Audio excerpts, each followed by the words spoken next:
Development meeting for Tuesday, July 9th, 2024. We have regrets from Councillor Garneau, otherwise everybody else is in attendance. And I'd like to thank Dan Nansmiak for being the Acting Director of Development Services. And anybody at any time would like to sign up at the back to get further information for future planning meetings and decisions, then you can. Could we have a motion for the approval of the agenda? Okay, moved by Councillor Oakley, second by Councillor Bell, and Councillor Miller. Yes, thank you, Mr. Chair. I'd like to add an item under other business, please. Is there any other additions or changes? Councillor Oakley. Through you, Mr. Chair, just noting the addendums to the agenda. Okay. Yeah, noting the additions to the addendum. Councillor Chambers.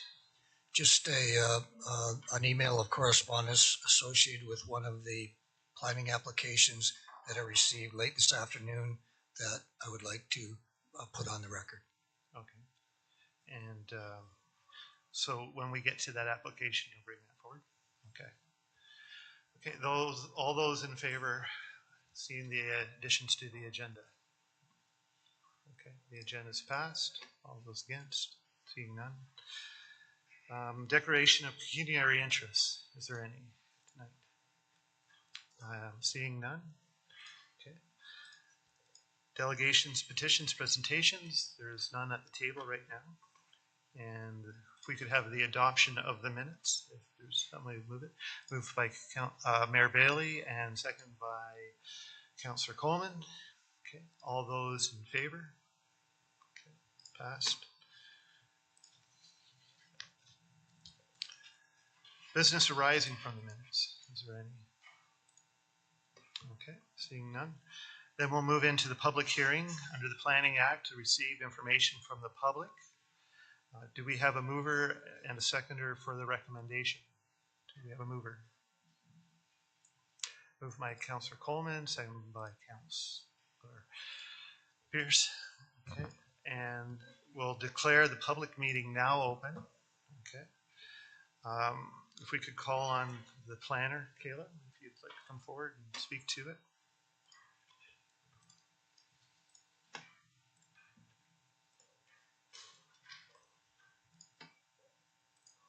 Go ahead when you're ready.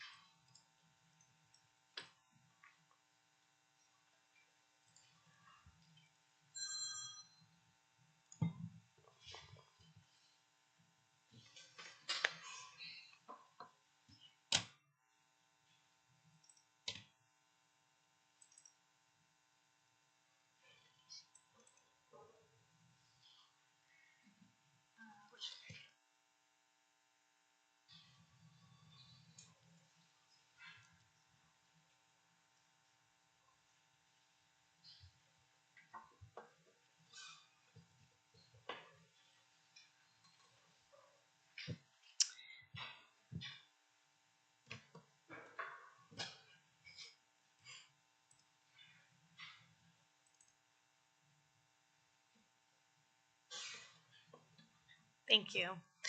Good evening, committee and members of the public. Today's presentation is for the proposed draft plan of subdivision and zoning bylaw amendment, which includes removal of a holding provision for lands located at 29 13th Concession Road in Scotland. I would like to note that the presentation this evening is for information purposes only, and that a recommendation report will follow at a later date. The subject lands, which are highlighted in red on the screen, are approximately 34 hectares or 85 acres and located on the south side of the 13th concession in Scotland. The committee will be familiar with these lands as they have previously been subject to consent and zoning applications in the past. The subject lands are currently being farmed and are surrounded primarily by agricultural land uses and low density residential to the east and to the south. Further east, you'll also find some small-scale community uses, such as a park, fire halls, and small-scale commercial. The subject lands are designated in the current official plan as suburban residential. As committee may remember, the subject lands were created as a result of previous residential lots which were severed off of the south side of 13th Concession.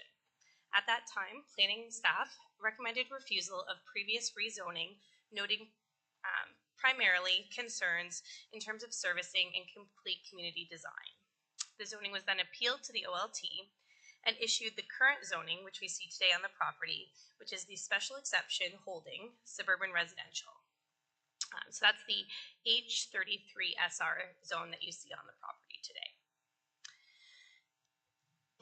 The current proposal submitted for a draft plan of subdivision and zoning amendment is shown on the screen, highlighted in red. The applications proposes a subdivision which consists of 108 single detached dwellings. These proposed lots have an approximate frontage of 30 meters and a reduced lot area of 2,000 square meters, where 3,000 square meters is required. You'll also note on the plan a park block, a stormwater block, and a mixed-use residential commercial block. The application that you see before you today was also subject to a pre-consultation meeting where required reports and studies were requested as part of this complete application. The application is before the committee tonight as the submission requirements have been made, but I do want to note that these studies are currently under review. So comments and suggestions will be forwarded to the applicant once this review is complete. As shown on the screen, the application is currently at the stage of being presented for public input as well as for information. Council has received correspondence from several members of the public noting some concerns with this proposal. So these concerns are primarily, again, related to servicing, to traffic, to drainage, those sorts of things. The applicant has also mailed out some public information, and so you'll see through the planning justification report that's submitted that there is some public comments in the planning justification report. So planning staff do recommend that the applications be brought forward for information purposes this evening only, and I'm happy to answer any questions that the committee may have. Any questions from the committee? Councillor Miller. Thank you, Mr. Chair. Okay, so through you to Kayla, the planner. You talked about the studies. So there was a stormwater management plan and a lot grading and drainage plan. So at this point, we don't know if this, or do we know at this point, if this subdivision would increase the amount of water flowing to the east. And I did send you some pictures. So through the chair, those technical reports have been submitted. They are still subject to review, so we will have those findings before it comes forward for recommendation. And many of those studies are subject additionally to peer review as well. Okay, second question. The holding was put on there, I believe, until we have done a study on servicing water, wastewater. Do we know where we're at with those studies? So through the chair, the holding provision, to clarify, was put on by the OLT, and it specified 3 or 4 key items that needed to be addressed before these lands were to be brought back. In terms of what the county is doing, so we are undergoing a master environmental servicing plan and community master plan for the Scotland-Oakland area. It is currently, works are underway. It's in the phase 1. We are looking in terms of natural heritage, geology, hydrogeology, transportation, all of those good things. And the goal is that those works would be completed by the end of the year and set out sort of how these, not only the subject lands, but other large plots of land in Scotland and Oakland would be sort of developed as a complete community. Okay, okay, that's, yeah, you correct me on that. Thank you. But we won't see the results before this comes back, or would we? Through the chair, that's correct. So the applicants were advised to that planning staff would request that they conform to the outcome of the MESP. So we did request that the applications wait to see what those results are. But the applicants have chose to submit, and so in terms of Planning Act timelines, this application will have to come back for recommendation. Okay, very frustrating, because yeah, we're going from 3,000 meters to 2,000 meter, and maybe it says we can't quite go that dense, but we'll have to wait and see, I guess. And the last question, I know this is from the applicant, what we see before us tonight there, the drawing, but from what I can tell, and you can correct me if I'm wrong, there's no connection with the existing village of Scotland, is there? Through the chair, I can note that that is definitely one of the concerns from planning staff, that we do need to see that complete community design and integration. Yeah, like a walking trail, a street, or anything. Okay, thank you. Councillor Coleman. Thank you, Mr. Chair. Through you to the planner. This land has been, I appreciate the designation right now, suburban residential. This land has been designated residential for a while. Am I correct? Through the chair, yes, it has been designated hamlets and villages in the current official plan. And was that done in the former township of Burford or the county of Grant? Can you tell me?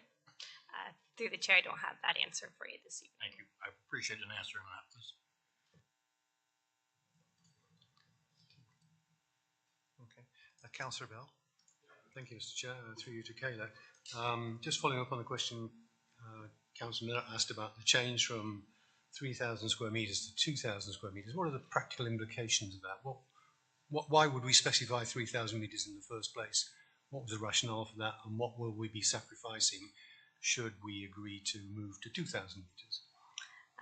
Through the chair, so the hydrogeology will look at whether or not that reduction is appropriate, and so planning staff will rely on the technical study and the peer review of that to determine whether or not we could support the reduction.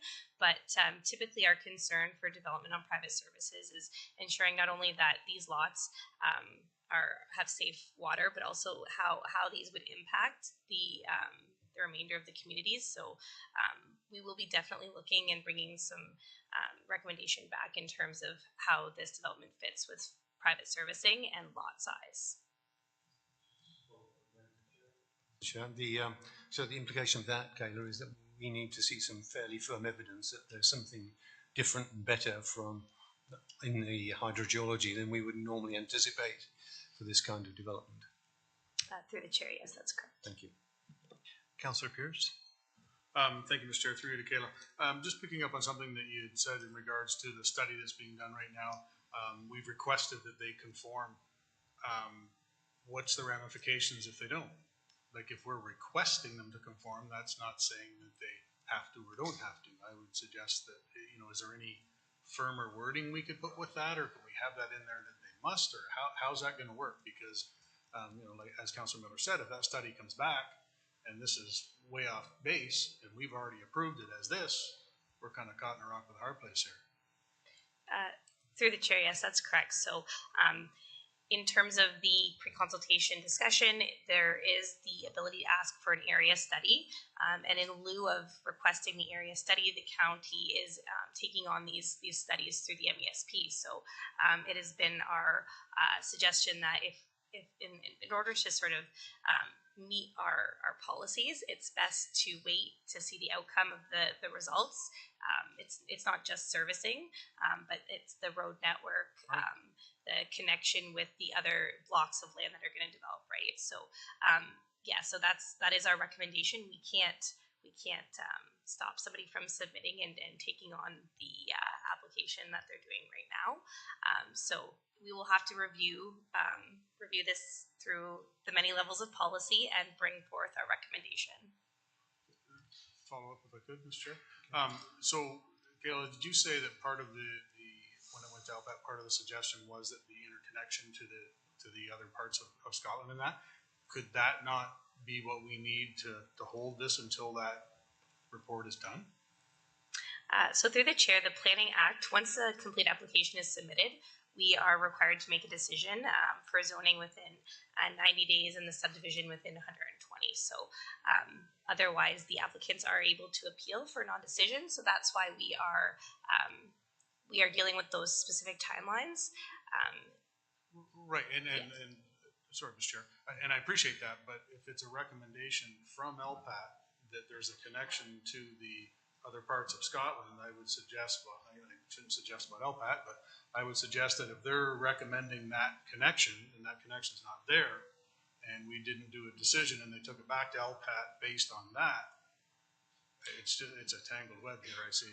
Sure. So through the chair, I could just say that the decision in the zoning does speak to complete community design. So it does reference that. It doesn't specify connection to the existing community, I believe, but there is some general wording. Okay, thank you. Councillor Chambers and then Councillor Powell. Just through you, Mr. Chairman, could you just clarify in terms of being appealed for lack of decision, does that relate to both the zoning bylaw amendment approval and the draft plan of subdivision approval? Through the chair, yes, I believe it applies to both. There's just different timelines for those two applications. So if the, hypothetically, if the draft plan of subdivision approval is tabled and not approved, at what point can the applicant appeal to the OLT for non-decision?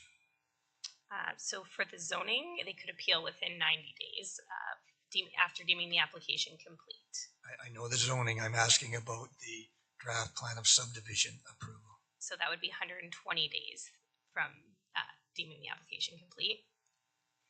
So in order to make an informed decision on a complete application, the various studies that you listed have to be peer reviewed, have to be vetted within 90 days for us to make a decision on the zoning bylaw amendment.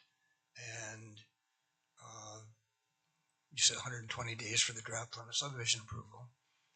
Is that a reasonable time frame to do that? Through the chair, I do think that reasonably we can get comments back to the applicant and agent within that timeline, and then it falls to them to make revisions if they'd like. So that's where the timelines are tight. I will ask the applicant this when the time comes, but have they indicated a willingness to go beyond the appeals period to ensure that their application is carefully vetted? Through the chair, I haven't had those discussions, but I believe the agent is in attendance tonight, and perhaps they could address that question. Okay, I will ask them that question. And just to back up, to answer Councillor Coleman's question about the official plan designations, if my memory serves correctly, back in the day, the Burford Township had designated the complete concession as an urban residential designated area. After amalgamation, the first official plan of the new amalgamated county collapsed that, and it was collapsed again, and it was temporarily collapsed again, and that went to the OLT and it moved back to the existing line, which is in our not approved latest version of our official plan. So it's been back and forth and all around. The reasoning that it changes so much back in the day, the smaller township had to designate enough land to meet provincial requirements, and that's why in some of the areas that were designated back then made probably less sense today than it did back then. Councillor Kyle. Thanks, Mr. Chair. Through you to Kayla. So mine's kind of a logistic question, similar in line with Councillor Pierce's question, but what exactly, from a logistical point of view, would be the rationale? So I know you've requested, the staff has requested or recommended that the developers wait on their application. They've said no. What would be the rationale to push through anyways? Does that, if they put it in now, are we required to assess that application based on today without those studies we're waiting for? Through the chair, it's my understanding that in speaking with the the agent. It came down to a timing thing for them. It's my understanding that they just chose to proceed. That's it's their choice. But there's nothing I would say that's going to maybe be a deterrent for them to wait. We are doing a lot of these studies and getting the information that's required that would assist in sort of how these lands are developed. So it is in their best interest that they would be waiting to see to see the outcome of those studies and to see the whole of the community developed with a sustainable approach. So that's planning staff's recommendation, but I wouldn't say there's any key deterrent for them to have to proceed now versus in 6 months from now. Okay, yeah, so I'm just sort of looking for clarity and that, if our studies come in and they suggest something, whether or not we even have a leg to stand on if something doesn't come out. If this doesn't then align, is it just we recommend you do this to change your plan, or is it like how does that work is what I'm trying to get at. Like if our studies come back and it says we should be doing this, they shouldn't be having this many houses in this particular area, there's not enough water, whatever the case might be, at what point do we have an ability to go back if we've already approved it? Through the chair, if it's already approved, there's no ability to go back. That's if it's approved, it applies unless it's appealed for some reason. But no, there's nothing we can go back on if those MESP studies show something different. Dan would like to make some comments. Thank you. Through the chair, Kayla's right. At the end of the day, they do have a designation in place that encourages this form of development. And with the county doing the higher level studies with a much larger study area, if the applicants are ahead of that study, they would still be responsible regardless to demonstrate that their development is appropriate for their lands and will not negatively impact surrounding properties.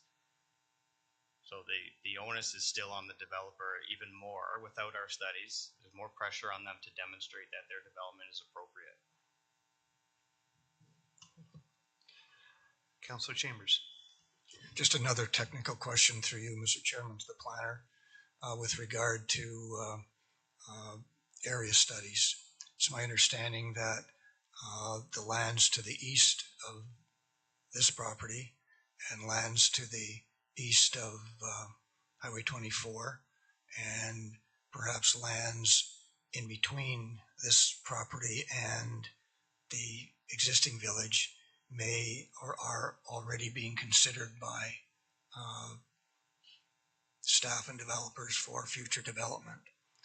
Why is an area study not being required for this particular area in light of the fact that we are looking at an area-wide servicing plan at this point?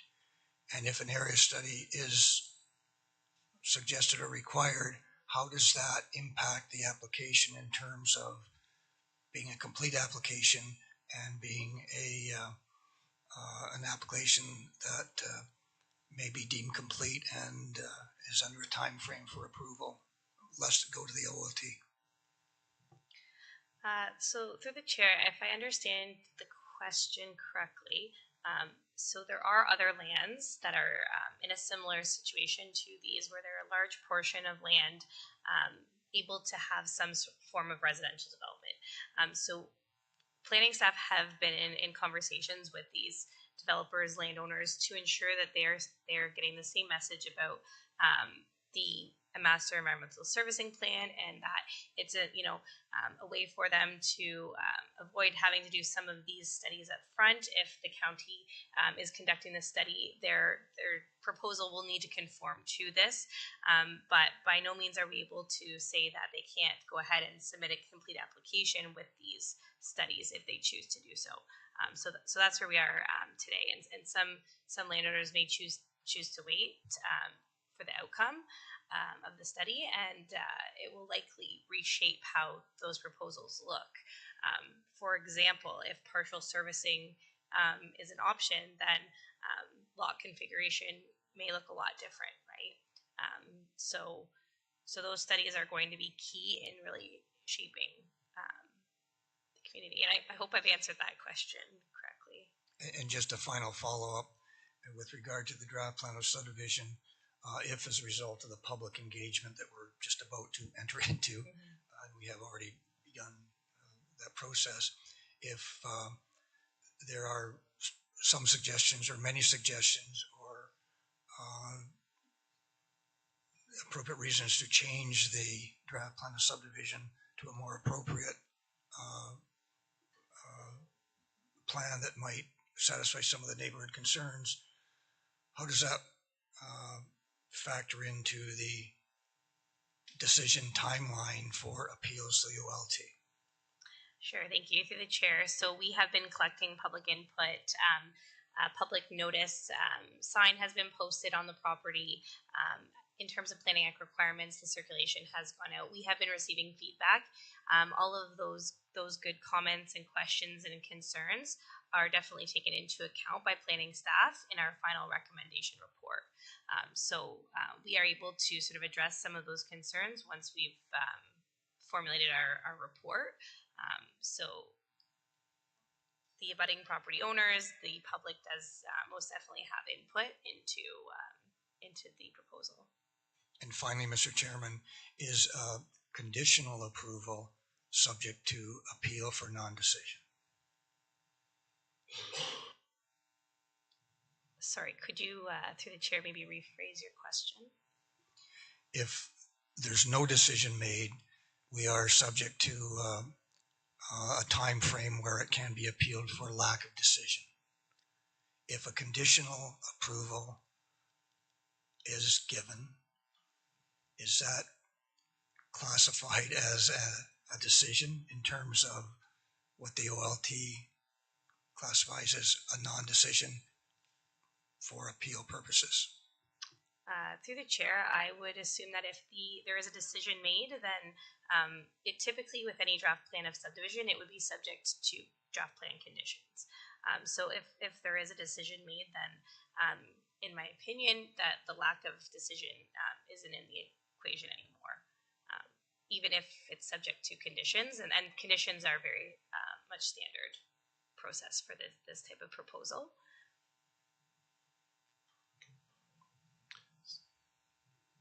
Is there any other questions for our planner? Okay. Well, thank you very much, Kayla, for your presentation.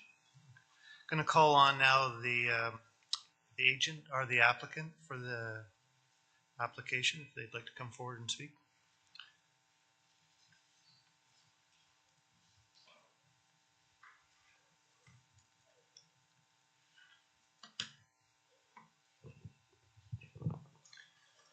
Thank you, Mr. Chairman, members of the committee. Bob Phillips from J.H. Cahoon Engineering Limited. With me tonight is Courtney Boyd from Watrous Holden Amy Hitchon. Bet you don't do that too often. We're here representing the owner of the property in this proposed development. I want to just kind of go back and highlight the conformance with the current official plan here, and that there was an OLT LPAT decision with respect, and that decision was settled through an agreement between the owner and the county that outlined the requirements for this development and how it could proceeding on private services. We were unsure about timing of this area study, and as you can see, we've done what I think was 24 different items trying to address both the pre-consultation requirements and through that LPAT decision. Just a couple of things. This is an information meeting. We're here to hear and take some input back. Lot size in this development was supported through a hydrogeological study, stormwater management, obviously. This will be a multi-phase development. which may allow for some modifications down the road. And certainly the applicant has indicated some desire to work with the county. Obviously, our reports are available for the area study. Short of that, I think unless Courtney's got something to add at this point, we're just here to answer any questions council may have and take some notes and go back. Okay, so open it up to questions from the council. Council Chambers. Could you just go through the rationale and some of the aspects of the draft plan of subdivision? I think that's what people want to hear. Specifically layout, streets, all the kind of things that people are here to find out about. Through some of the severance applications, our firm had prepared some overall concepts for the area to justify how the severances work and then how the development of the remaining land can occur. Lot size was totally driven by technical studies. There was, I think, some comments back for the introduction of community features, parks, some commercial aspects out there. And I think that's how the plan of subdivision in its form got created. Go ahead. Just maybe I can assist in some of the questions that I would have if I was asking them, and that is connectivity to the existing village, lot sizes, compatibility lot sizes with the existing neighboring subdivisions, traffic flow through the subdivision, entrances, egress and access onto the existing road network, both in terms of the 13th concession and Bishopsgate, those kind of things. I'm just wondering if you could perhaps throw up that diagram that you have there and just highlight some of the technical features that the applicant is bringing forward. Certainly, I think the road pattern that was developed was like a uniform type development out there and supported by our traffic consultant with the limited accesses to the existing roads. I think there's provision for expansion into other lands within our plan. In the back southeast corner, we've introduced a stormwater management pond to kind of match up with the stormwater management pond. If I could just interject, Bob, could you put the diagram up so people can see it?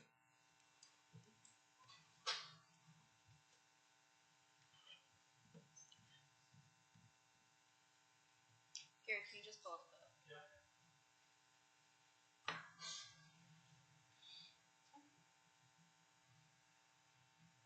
Thank you. So in the southeast corner, a stormwater management facility that's directly adjacent to the stormwater management facility of the Hunter subdivision. Kind of a centralized block for the parkland adjacent to where I'm going to call it the sawtooth or the...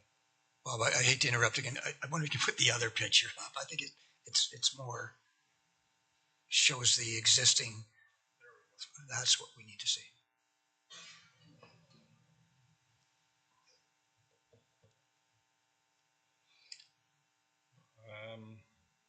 So I'm going to call it the tooth in the piece of property where there's an existing residential. We put the park directly there, which is central to the whole development, realizing that there's another park just to the east of that. And of course the commercial development along the main road. And as you can see in that plan, there's provision for the roads to extend into the abutting lands.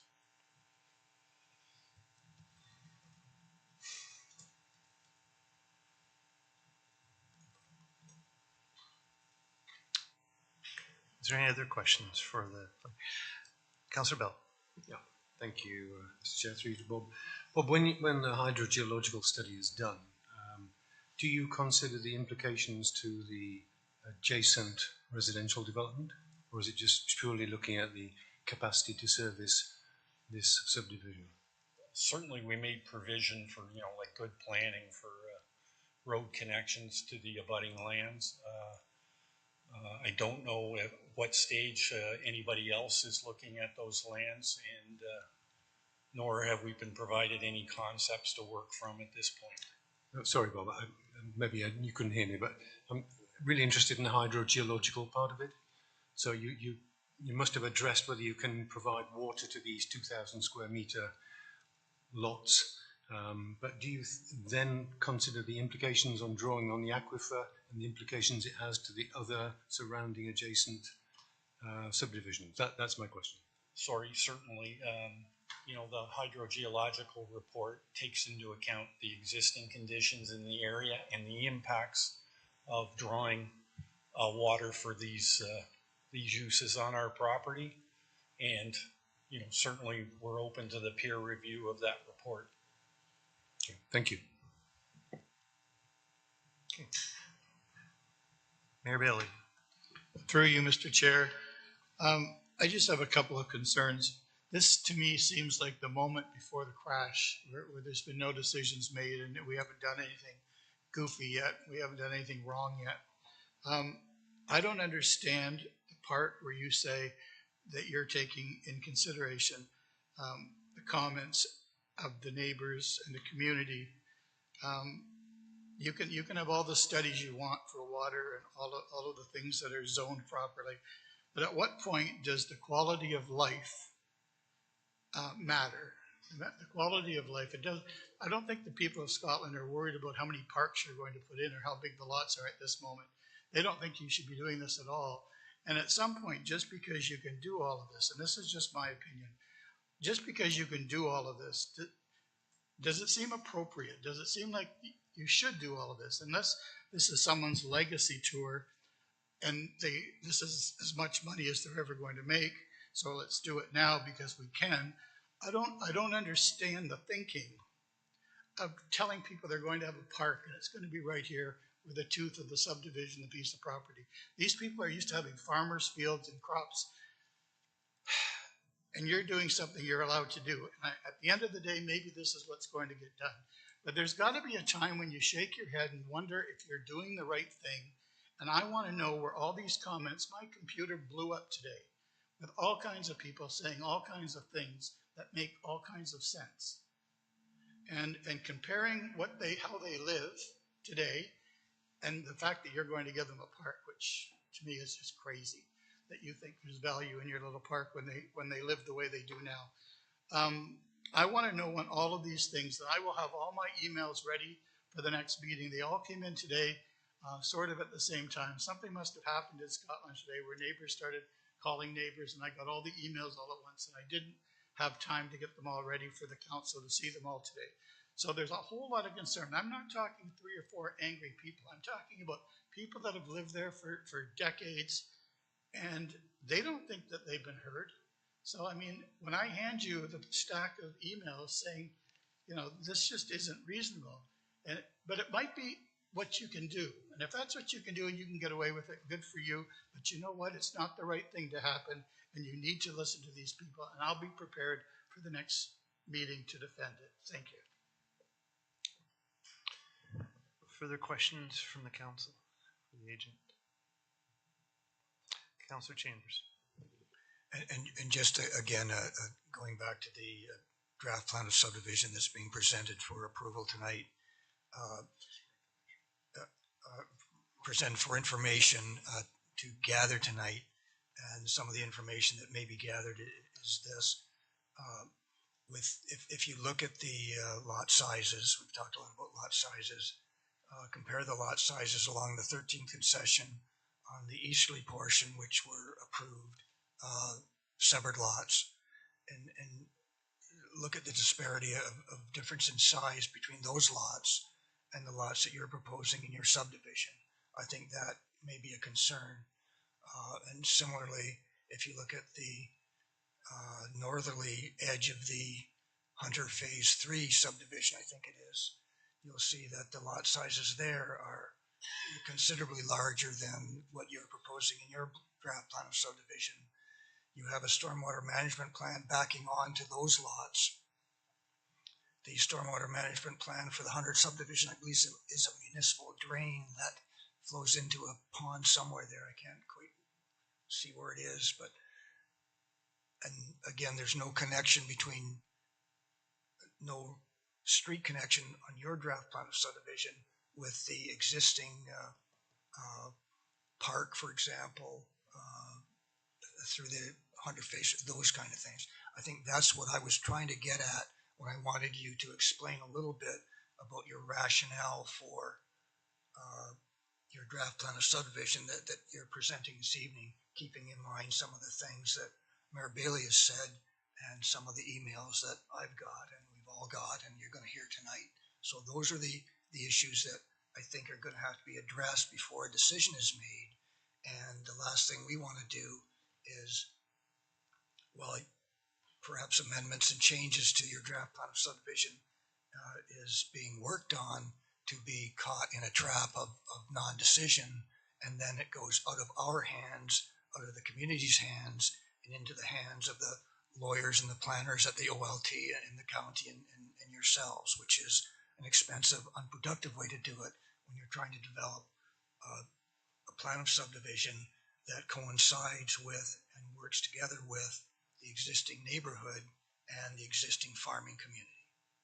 So with that preamble, I'm wondering if I can go back to my original question. Can you just explain some of the rationale that you see, how that fits in with the area? So what you have before you is a draft, and what we're here to do today is hear the comments that's coming from the community and from the committee. And we understand that, and that's what we're here to do. So the rationale behind what you see before you is backed by the various studies that were performed in advance of putting together the application. And what the applicant intends to do is to take these comments, and in addition to that, the comments that are going to come from the county upon all of those studies being reviewed, and there might be some revisions that are required, and we're prepared to undertake those as necessary. I don't know specifically what rationale piece you're looking for. Some of it is just backed by studies, including traffic and the lot size question. You know, part of that does stem from the kind of requests we're receiving from the county for intensification. There's discussions to be had about the lot sizes. Part of this bylaw amendment includes open space area and mixed commercial use. Again, those are requests coming from the county. So the comments that we're receiving from the county are not falling on deaf ears. The proposal you see in front of you today is not based solely off of what the applicant wants. It's in conjunction and working with staff as well. And just a final question, are you willing to go beyond the 120 days of decision time to work with the community and the council and the planning staff, et cetera, to address some of the concerns and perhaps avoid a long protracted OLT hearing? Through the chair. So as a lawyer, I'll give you the classic answer, which is it depends. There's obviously going to be some appetite to work with the county if staff is requesting some additional time so that we can receive additional comments. We'll take that into consideration. I'm not in a position to blindly answer that question because I don't know really what the request is going to look like down the road, but I can tell you now that this isn't going in without any appetite to work with the county. That's definitely not the intention of the applicant. Councillor Kyle. Thanks, Mr. Chair, through you. So this draft that we've got in front of us, which areas are the mixed use that you suggested could be there? Or is this what we're looking at entirely residential currently? Because it's really tiny, so it's hard to see if there is maybe a different code on some of them. The mixed use is actually located right on the 13th Concession Road, adjacent to what I'll call the tooth in the piece of property, with the park located behind it. Okay, and so what types of uses are they thinking might go in there? Are we thinking doctor's office, dentist, grocery store? Just, it seems like 108 added to Little Scotland already. Seems like a lot for what existing infrastructure they have there for some of those types of things, and as well as like the school. So just curious if that's been considered. I don't think there's any specific direction here, but I do think like community neighborhood type of operations, which very well might be a doctor's office, a convenience store. Obviously, it's not a huge parcel of land, so you're not going to get like a grocery store or something like that. But use is supportive to not only the subdivision but the area. Councillor Pierce. Thank you, Mr. Chair, through you. Can you just clarify something that you said for me in regards to potentially this being a little early to submit this? You said that once all the studies and stuff have been completed, there may be changes to this draft plan. Did I catch that correctly? Through the chair. So what happens is we've submitted all of the studies as part of the complete application. Right. What happens now is staff will have a review of those studies, including potentially some peer reviews, and come back to us with some comments. And then at that time, in conjunction with staff, there might be some revisions that you see in what's proposed. Okay, so, all right, with that being said, I'm just thinking we're putting the cart before the horse here. You know, let's complete the studies to see what they're gonna say, and then do the draft plan subdivision, so you don't have to make changes to it. So through the chair, I think maybe we're misaligning on what type of studies you're referring to. So the studies have all been completed that have been submitted with the application. I'm wondering if maybe you're referring to the MESP instead. Potentially, yes. Okay. So through the chair, so the studies that are currently being undertaken by the county are not completed. So they don't form part of this application, nor do we know what the outcome is going to be of those studies. The studies I'm referring to are the ones that were submitted with this application, and those are the studies that we're going to receive comments on from staff, and then some revisions might be required. If the other studies are completed, there can be a discussion about what kind of comes out of those studies and what their requirements are, and whether or not it makes sense for these lands. So if I could, Mr. Chair, so that gets back into the statement that I said earlier about requesting to conform. Through the chair. So yes, it's a request, and we don't know what we're being asked to really conform to because the study's not complete. All due respect, that's my whole point.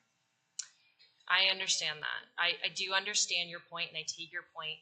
The issue is what's being asked is some conformity of what we don't know is required, and then alternatively to wait to see what the outcome of these studies are, which we don't know either.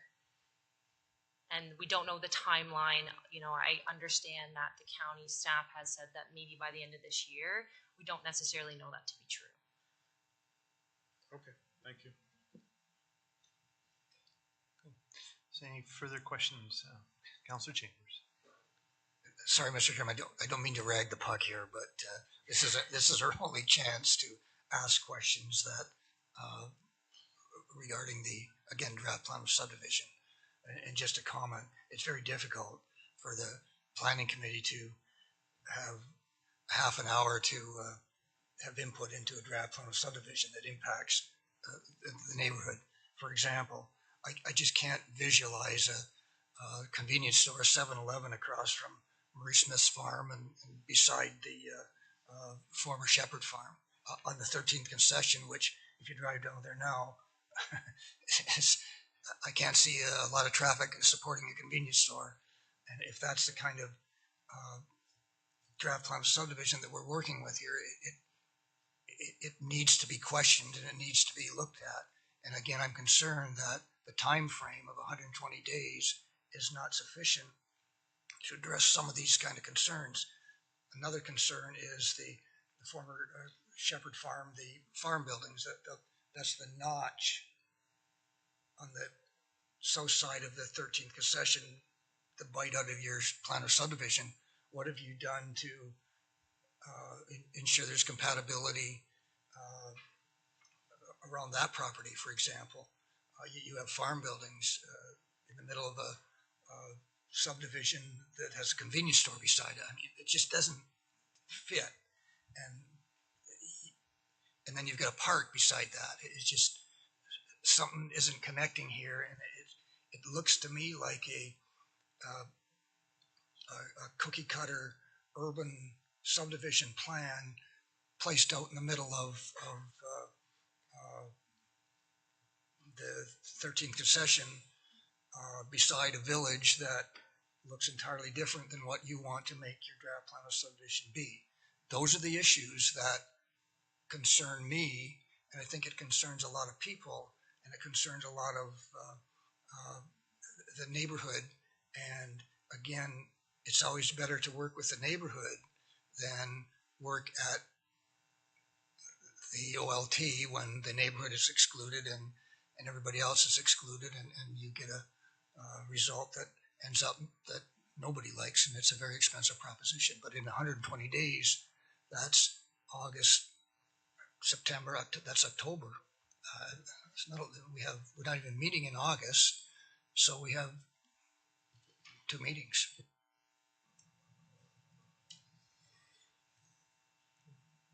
Councillor Pearson. Thank you, Mr. Chair, and this will be my final question as well, and it's to do with some of the information that we've got.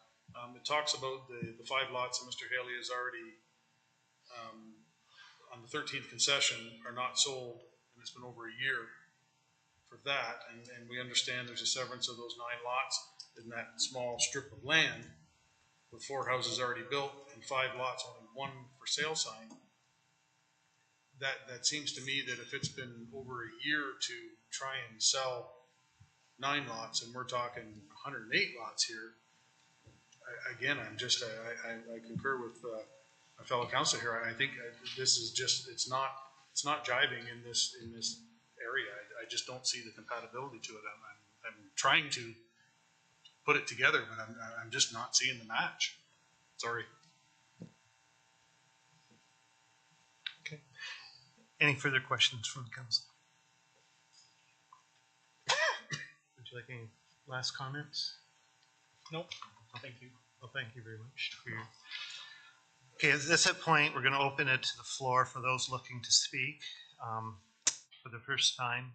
There is a sign-up sheet there at the back, so anybody that's visiting can sign up for further information and to receive information on any decisions that are made during the course of this application. So I'm going to open the floor for the first time for anybody who would like to come forward and speak to this application. Please come forward.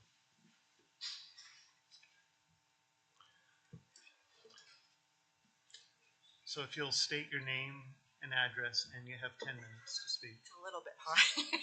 Yeah. It's cool.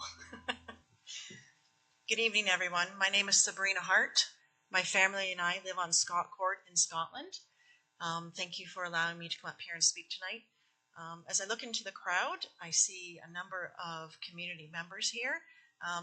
Can I just ask for a raise of hands who's here from Scotland tonight? Thank you. Thank you. That's great support. So basically, my questions are, and actually I want to make a point to Mr. Phelps. Let's be clear here. The size of the lots comes down to the almighty dollar. So taking it down from one size to the next is just packing them in like sardines so Mr. Haley can get his chunk of change. So let's call it for what it is, please. Next, when this came up in May, of course, we have a Scotland group chat, and that blew up, as Mayor Bailey said. So back in May, one of the houses along 13th concession, and literally one of the houses, received a letter from the Anglish group, and it was regarding the proposal for said property and development.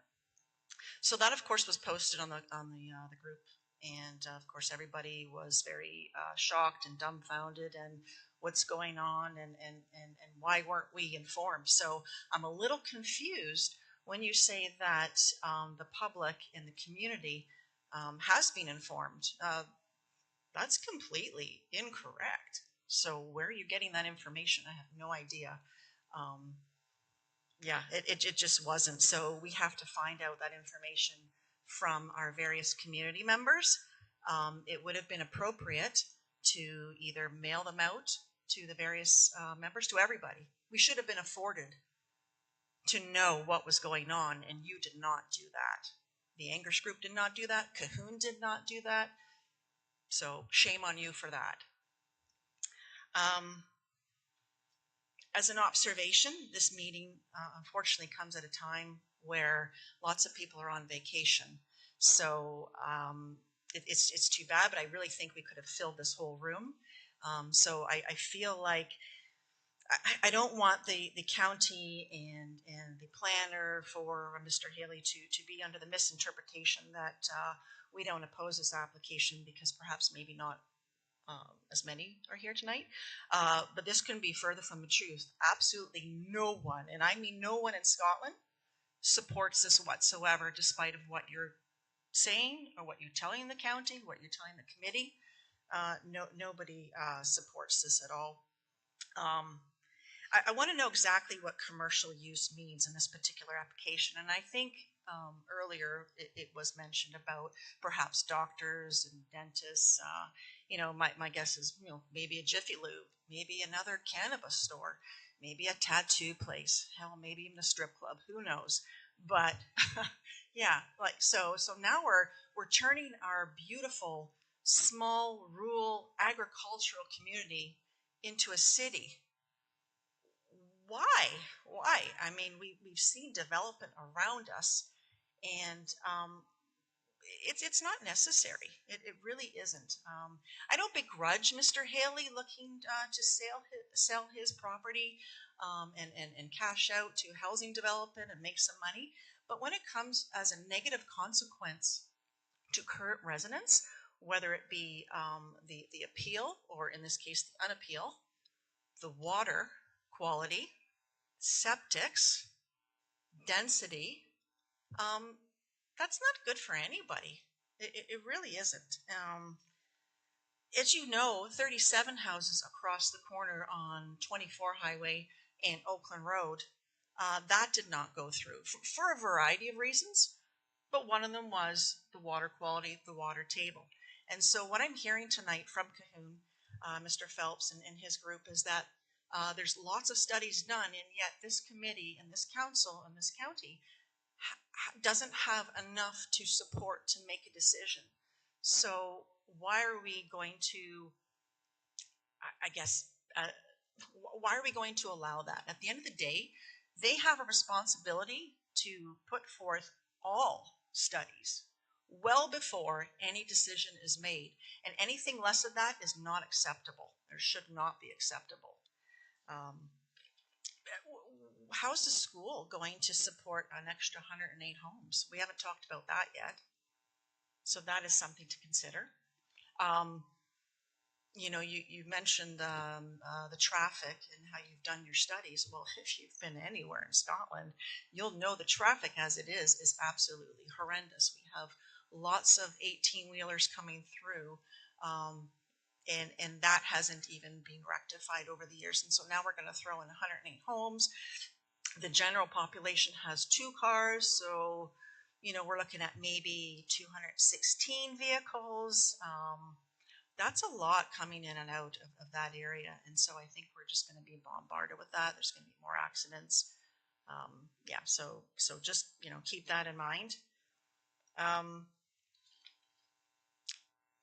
My apologies here. I'm just kind of trying to make it a little more point form, so I'm not taking too long. The density of the 13 concession with 108 lots is greater than Hunter subdivisions with more houses and less property. This is not only unattractive, it's not country living, nor does it fit in with the current properties within the community. Like, again, why so many lots? Why do we have to cram them in like sardines? You know, people wouldn't be so much up in arms if it was, say, something reasonable. You know, I'm just jumping at a number here, maybe 25 1-acre lots here, 50 half-acre lots there. But looking at that survey, that looks horrible, absolutely horrible. Scotland is an agricultural community, and we just cannot support such fast-paced, large growth. We'd be turned into a city in no time. We don't have the infrastructure to support such a development, and you want to bet this one goes through.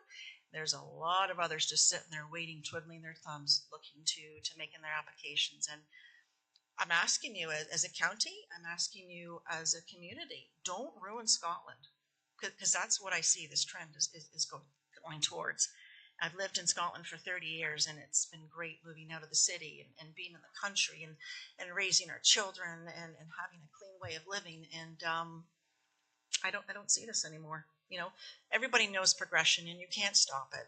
I'm not saying that, but it should come at not a fast and furious pace, not a negative consequences, and it should be made at a reasonable pace, one that can be sustained and supported by proper infrastructure well in advance. I feel like we're being held hostage here in that, oh, you better hurry up and make this decision because we want it, we're going to go through it, we're going to stomp our feet and get it in a legal matter, whether you like it or not, and yet we're not going to provide you with all the studies. Well, that just doesn't make sense. So in any case, I do appreciate being able to speak. I know I'm not the only one. And to your point, Mayor Bailey, I appreciate you bringing up what you did today. I probably am one of the few who have made your email blow up because I'm trying to get the community to speak up and be heard. We have a voice, we need to use it, and it is our life and our livelihood. So thank you for standing up for us, as others have done here tonight in the committee. I really appreciate it. Thank you. Okay. Is there any questions from the council? Councillor Kyle. Thanks, Mr. Chair. Through you to Ms. Hart. Thank you for coming and sharing your comments. Just a quick question for you. So the lands that this current draft are on are designated for suburban residential. So in other words, our hands are tied in that respect. At some point, there's going to be houses on that property. So I'm just curious, from your discussions with some of the neighbors and maybe those that aren't comfortable getting up and speaking tonight, has there been any discussion about what would be reasonable? What would the community be happy with, recognizing that as a county, we're also struggling with trying to find those more reasonably priced homes, those smaller homes for people downsizing or starting out, that type of thing, which at a surface level, something like this looks like that could maybe accomplish, given... Chair, point of order, please. I always was under the understanding if there was questions, it was for clarification only. That's correct. We're not having clarification. Okay. Is there any questions of clarification? Sorry about that. Okay, seeing none. Thank you very much for your time. Thank you. I'm gonna just ask you to refrain from any signs of either negative or positive speakers. Is there anybody else who would like to come forward to speak? Okay, I'm gonna ask a second. Oh, please come forward. Please state your name and your address, and you have 10 minutes to speak. Thank you. My name is Matthew Nornberg. I'm living in Maple Ave, Scotland, and a lot of points were already brought up, so I'm not going to repeat all of them. But I really want to stress the OLT restrictions, the H33 aspect, which was mentioned already. But it specifically says that the requirement here from OLT is that it achieves a structure of complete communities through an efficient, compact, connected, and coordinated development pattern with a range of housing types and uses where appropriate.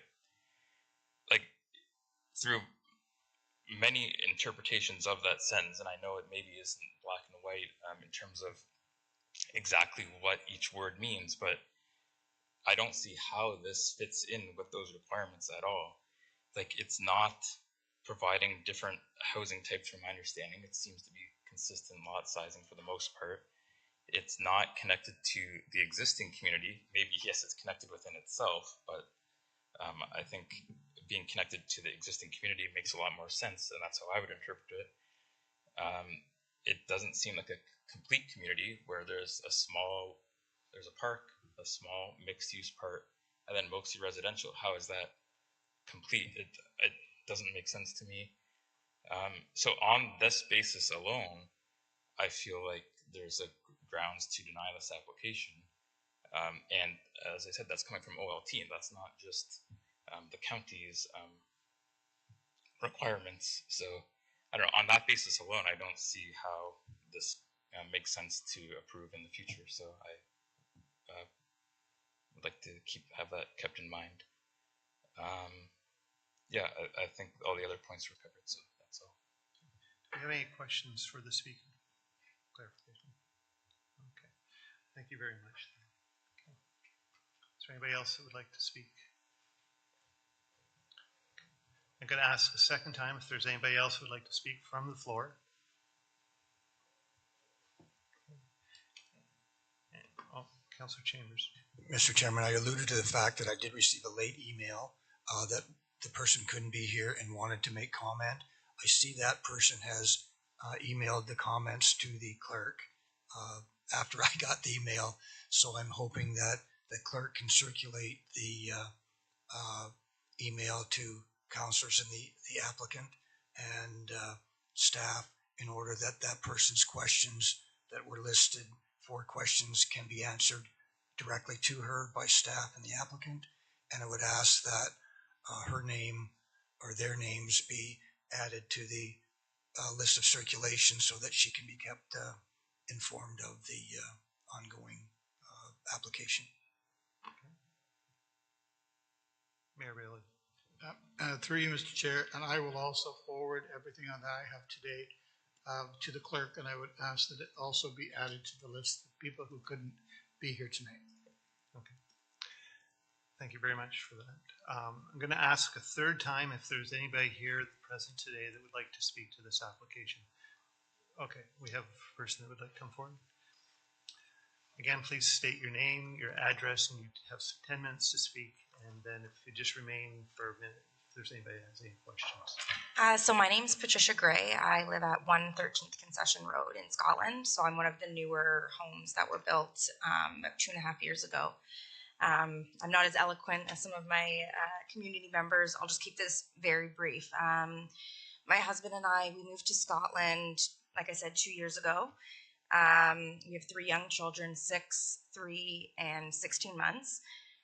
We moved from Waterloo because we wanted to escape the city. We wanted to raise our kids with lots of property. We have a park in our backyard. We don't need one down the street. We just really loved the community feel of Scotland. We saw that property and immediately jumped on it. My husband, we put all of our entire life savings building the house. He built most of the house himself. And we did so because we wanted that community aspect. And I just don't see how a community with 108 homes just down the street from us will be safe for my kids. It will decrease our property value. If we're talking about a multi-phase development, what is that going to mean for that road, for our home, for the upkeep of our home? And like I said, the safety of my kids. It's a very fast-paced road already. It's 80 kilometers on 13th Concession. It's 80 kilometers on Bishopsgate. We're constantly having to always look twice when we get our mail, all of that kind of stuff. So I just think that it just does not fit the community. Even if we add things like mixed commercial use, I think for the most part, most of us have to go into Burford or into Brantford to do things like go to the doctors, to do things like go to the hospital. Where are these people going to go to the hospital? Where are they going to go to the doctor's office? Where are they going to pick up their medicine? There's going to be so many extra cars on the road and not a lot of space. And I just really think that needs to be considered. And like I said, it's just for me about the community aspect of what we all want from the community of Scotland, and it's It's not a subdivision with 108 homes, with a park and maybe a 7-Eleven. That's definitely why we left the city to escape. And that's just wanted that on the record. So thank you for your time. Is there any questions for the speaker before she leaves? Okay, seeing none, thanks very much. Okay, is there anybody else that would like to speak?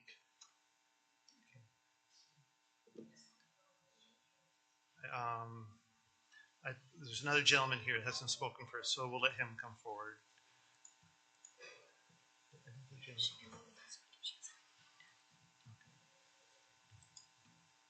Hello, James Azamak. I live on Burford Delhi Townline Road, a little far, but I'm still in Scotland. My first question would be, what happens when we have multifamily homes? Just due to the nature of our economy right now, let alone different priorities in family life. These 108 homes, are they planned for mom, dad, 2 kids, nuclear family, or are you going to end up having 10 per home? Not picking on anybody, but that can easily happen. And then, is there an actual price range that they're aiming for these 108 homes? Or are they going to be similar to the Charlotte Lane development where 600, 700,000? And then me being a tradesman, I always ask, how well are they going to be built? We've all heard about Charlotte Lane when they were cookie cutter houses, and this development looks exactly like it.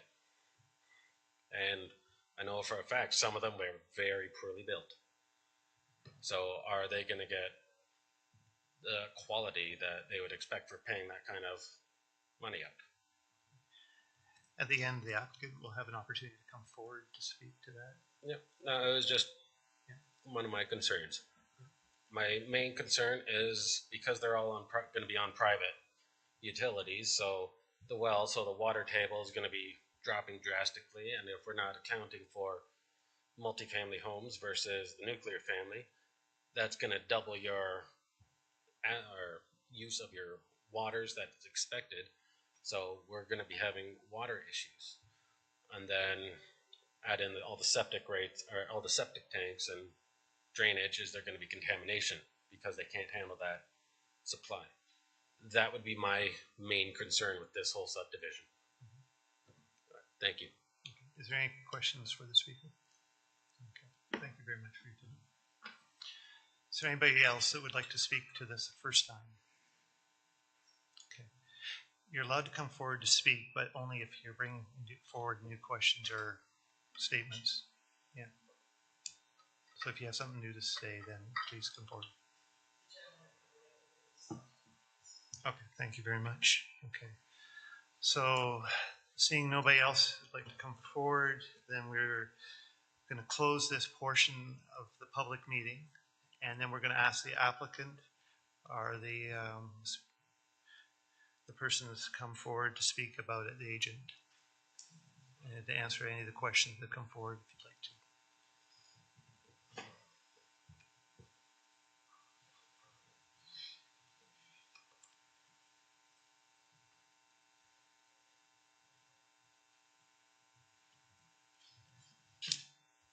Thank you.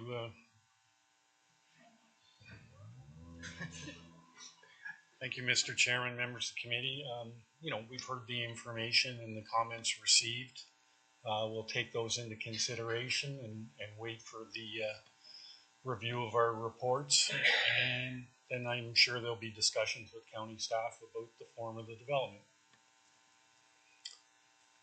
If there's any other questions you'd like to ask me at this time? Mayor Bailey? Through you, Mr. Chair, to the presenter, would a decision of a tabled decision be seen as a hostile response from this committee or from council? This meeting is for information only. I'm just wondering what how you would handle that, or how you would see that decision. I don't think I have an opinion. All right, thank you.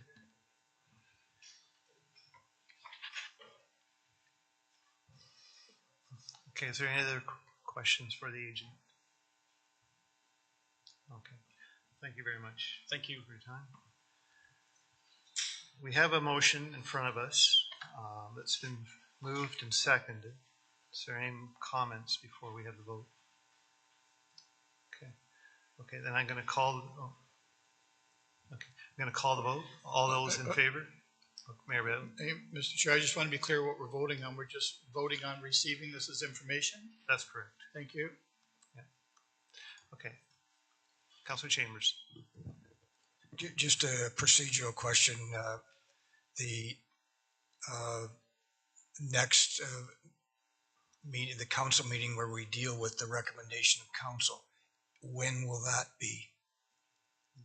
That's the one we've scheduled for the end of this month?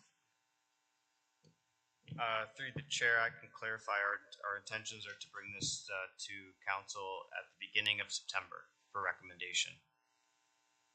Say that again. Our intentions are to bring this item back to council at the beginning of September to the September 10th meeting date for recommendation. So it won't be the meeting at the end of July, it'll be in September. Correct. Do you have a question, Councilor Pierce? Sorry, if I could, Mr. Chair, through you. So September 10th, can I ask when this was deemed a complete application?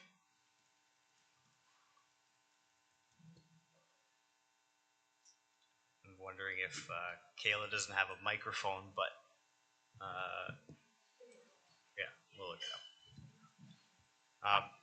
We are targeting the September date, as that would be a decision being made within the 90 days. Okay, so it just, yeah, because that's quite some time away. As long as I assumed it was, but I was just curious as to when it was deemed complete, because that's even if you figured July and August and then 10 days in September, that's what, 72 days already. Right. Okay. I'll leave it with you. Okay. Any last questions before we call the vote? Okay, I will call the vote then. All those in favor of receiving? Okay. Those opposed? It is passed. Okay.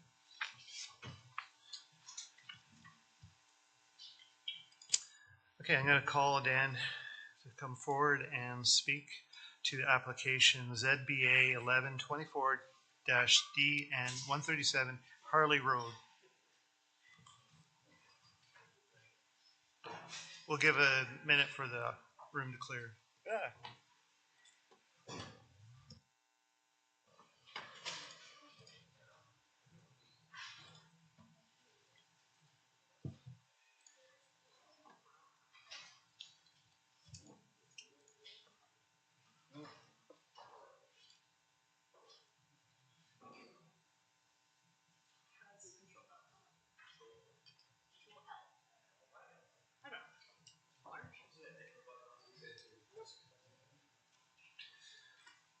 Okay, so they just felt cleared. If we could have a mover for the recommendation in a second. Moved by Councillor Pierce, second by Councillor Bell. And now we'll ask Dan to speak to it. Thank you, Mr. Chair. This is a zoning bylaw amendment application for a property located at 137 Harley Road. And similar to the previous application, this is being presented for information purposes only this evening. So the property is located in Harley. The property has a total area of 1.3 hectares. Currently contains an existing dwelling and accessory structures, as well as the Bennett drain running through the western portion of the property. The application before you is proposing to modify the site-specific zoning that's currently on the property to remove a cartage and transport truck terminal as a permitted use, and also to permit a maximum total area for all accessory structures of 230 square meters on the retained lands, where a maximum of 140 square meters is permitted. The application also proposes to apply a holding provision to the western portion to ensure orderly development of the proposed separate lands, specifically that works associated with the relocation of the Bennett drain are complete. So this application is required as part of a condition of a related severance application, and essentially what its purpose is to clean up the zoning, to remove undesirable uses, and to recognize the existing accessory structures on the retained lands, as well recognizing that the Bennett Drain is being relocated, which would allow for actual development of the proposed severed lands. So this application is more technical in nature in order to kind of clean up the existing zoning and allow for orderly development of the proposed severed lot. So the designation of the subject lands is within the hamlet and villages, and the zoning, as I mentioned, site-specific, that we are proposing to amend. As I mentioned, this has been circulated to the public for circulation. I'm providing comments. No comments have been received as part of this information circulation, and it will come back to committee ideally in September for a recommendation. So happy to answer any questions. Okay. Do we have any questions for our planner? Okay. Seeing no questions, thank you, Dan, for your presentation. Going to ask the agent or the applicant to come forward and give their presentation. Okay, so I am on the screen. Okay, would you like to make any statements at this point, or just available? I actually do not have a presentation. Dan was doing the presenting. Okay. Do we have any questions from the council for the applicant in this case? Okay. Well, thank you very much for being in attendance. We do not have any questions for you at this time. I'm going to open it to the floor now, see if there's any questions from the floor or comments on this application. Okay, I'm going to ask a second time if there's any questions from the floor. And I'm going to ask a third and final time if there's any questions from the floor to this application or comments. Okay. Seeing none, I will call this portion of the meeting closed. You have at this point another opportunity to make any comments from the applicant, if you have any comments. Okay. This portion is closed now, but it's open now for the council to have any questions. Okay. Much simpler than the last one. Okay, I'm going to call the question then. All those in favor of receiving? Okay. Any opposed? Okay, that is passed. Okay. So ZBA 1324 KD 375 Harley Road, and I'm looking for a mover and a seconder for this recommendation. Moved by Councillor Oakley, second by Mayor Bailey. I'm going to declare this public meeting now open, and I'm going to ask our planner, Kaylee, to come forward and speak.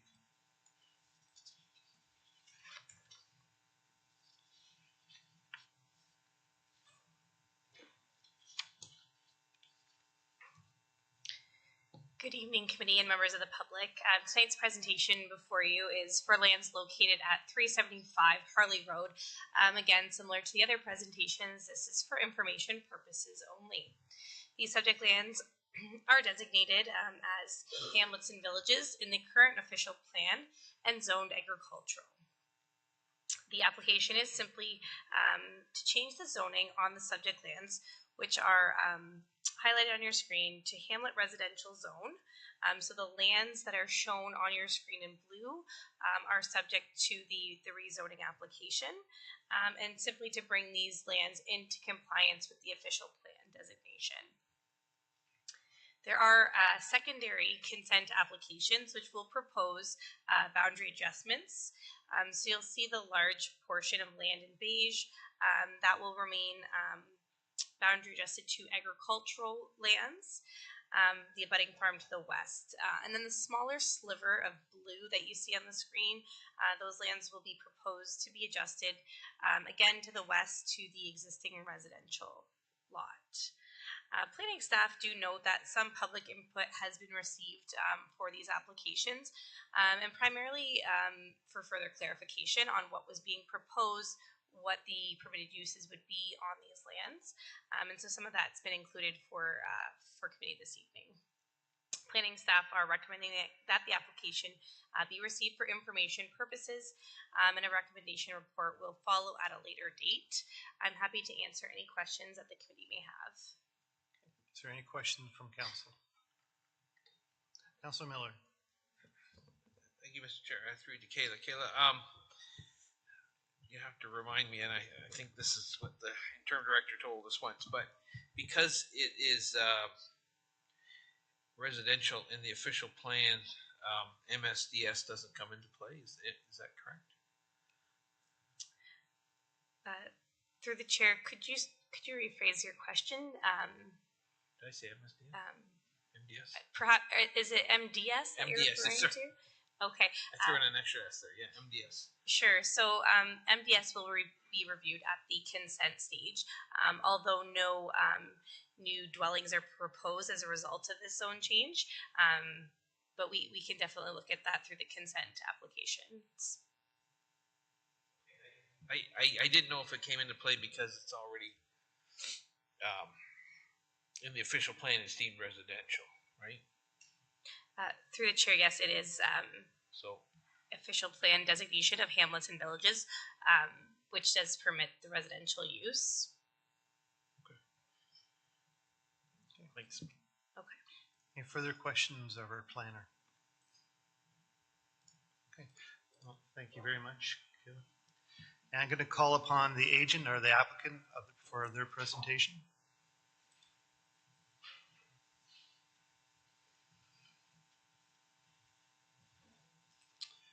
Hi, good evening. My name is Brandon Flelling. I'm the agent for the applications here before you tonight.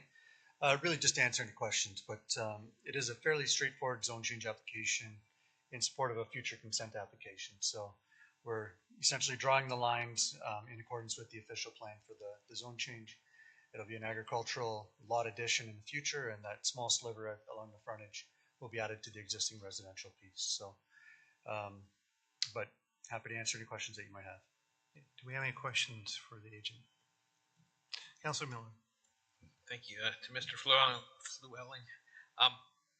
If I drive from Norwich Township on Harley Road coming into New Durham, into the county, I see a sign that's been there for a while saying residential lots coming. Is that referring to this piece of property? To be honest, I don't know exactly where that sign is placed. It might be. We've been looking at a few different applications in this area. One of them has since been withdrawn, so I don't know exactly where the sign might be placed. There's something a little further west of this lot that was also under consideration, under review. There was a number of sort of issues with that, and it's since been withdrawn. So I don't know exactly where that sign's placed, but okay, it looks like it's slightly. I was asked about that. And I said, well, I don't recall that coming to planning, but I'll let you know. So we didn't quite make it here, so we withdrew them before we got to this stage. Okay, and just to be clear, anything that's done here, private septic, private wells. That's correct. Okay, thank you. Okay. Is there any further questions? Okay, well, thank you very much. Great, thank you. Okay. I'm going to open it to the floor now for anybody who would have any questions or comments. Okay, the first time. I'm going to call it for the second time if there's anyone who would like to speak to this application. And I'm going to ask if there, for a third time, if there was anybody who would like to come forward and speak to this application. Okay. Okay, at this point, I'm going to declare the public portion of this meeting closed. And I don't know if there's any further questions from council before we vote to the agent, the applicant. Okay. I'm going to call the vote on the staff recommendation. All those in favor? Okay. Anybody opposed? It is passed. And that concludes that portion. Public hearings under the Planning Act to consider staff recommendations. There isn't any. Consent items, there isn't any. Consent items received, none. There's no staff reports. And now is the committee reports, Agriculture Advisory Committee report of June 27th, 2024. If we could have a mover for that motion, moved by Councillor Kyle, second by Mayor Bailey. All those in favor? If there's no question. Any opposed? It's passed. Now, so we come to other business now. I believe, Councilor Miller, you had some other business. Thank you, Mr. Chair. And so I did send a heads up, I think, to Dan and to Alicia regarding ARUs. And got a call from a resident. They're building an ARU. They actually needed a minor variance because they have more lot coverage than I think they were allowed. So, but they got the minor variance that was approved. And then they went to hook up the utilities, gas, Enbridge, and hydro. And they've been told that the utilities have to go through the primary residence. And he said that was a county directive. And I thought that was, at first blush, I would say, well, who cares where the utilities go through? If it makes sense to go directly to the ARU, go through the ARU. If it makes sense to go to the primary residence, go to the primary residence, go to the ARU. Anyways, I'm just, what I'm asking is that the case? Is that true that the county says that in the ARU, the utilities have to go through the primary residence? And if that's the case, why is that the case? Yeah. Through you, Mr. Chair, just to clarify the question, is it when you say utilities, are you referring to servicing, sanitary, water, or hydro? In this case, because they're on private septic, private well, it is natural gas and it is hydro. And apparently the hydro pole is right across the street from the ARU. Did you not get the email I sent you guys last week? Through you, Mr. Chair, yes, I did receive the email. Okay. But we don't, as staff, necessarily deal directly with the extension of any services or new connections with Union Gas or Hydro. It may be a requirement that they only provide one connection per residential property, and that's why a second connection, a separate connection, may not be permitted, and it would be required to come through that initial primary connection. But it's not something that we typically get involved with. I need more information, Mr. Chair, because the resident was told this was a directive. He was told by Braden Robinson, who I guess who looks after this. Is it possible, Dan, if you could ask somebody to give us some information? Because I told this resident I will ask tonight. Yep, through you, Mr. Chair, I'm happy to connect. 2 minutes before I sent that email to you and Alicia, so. I can connect with Braden Robinson and in our operations division to confirm, and I'll provide a response. I don't like to spring things on you, but I thought it was important. Okay, thank you. Councillor Chambers. Yeah, and the same resident had a conversation with myself. It's my understanding that the hydro is okay with 2 services. The natural gas is okay with 2 services, but the county is not. And the question is, why isn't the county, if it's okay with natural gas and it's okay with hydro, why is the county being an impediment? Because it's considerably more expensive to do what the county is preventing them to do. So if we could have that answer prior to our next operations meeting, maybe it could be a policy, an issue that we can address, because I don't see a problem with 2 services, but. Ask for that in a Friday file, perhaps? Okay. Any further questions? Okay. We have no in camera, and then I believe this is the end of this committee, isn't it? Yeah, so this will be my last opportunity to chair the planning meetings and the end of the planning committee structure. So thank you very much, and consider yourselves adjourned.